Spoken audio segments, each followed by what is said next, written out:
নমস্কার, টিএনও নিউজে আপনাদের স্বাগত। আমি এআই নিউজ অ্যাঙ্কার পাখি।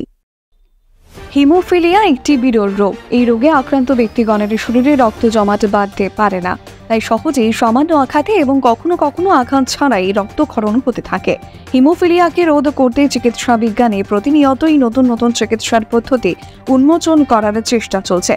প্রকৃতপক্ষে এই রোগটা যেহেতু একটি বিরল রোগ, তাই এই রোগের ব্যাপারে সাধারণ জনগণ এতটা অবগত নয়। এই উদ্দেশ্যে ত্রিপুরা সহ সমগ্র উত্তর পূর্বাঞ্চলের মানুষদেরকে এই রোগের ব্যাপারে অবগত করা ও আক্রান্ত ব্যক্তিগণের সুস্থ স্বাভাবিক জীবন প্রদান করার লক্ষ্যে গতকাল আগরতলায় 7ম নর্থ ইস্ট হিমোফিলিয়া কনজর্টিয়ামের শুভ সূচনা করেন রাজ্যের মুখ্যমন্ত্রী ডক্টর মানিক সাহা মহোদয়। প্রকৃতপক্ষে এই রকম বহু বিরল রোগ রয়েছে যেগুলি চিকিৎসকই ধরতে পারেন এবং সময় মতো চিকিৎসা শুরু করতে পারলে অনেকেই তাড়াতাড়ি সুস্থ হয়ে স্বাভাবিক জীবন ছন্দে ফিরে আসতে পারে।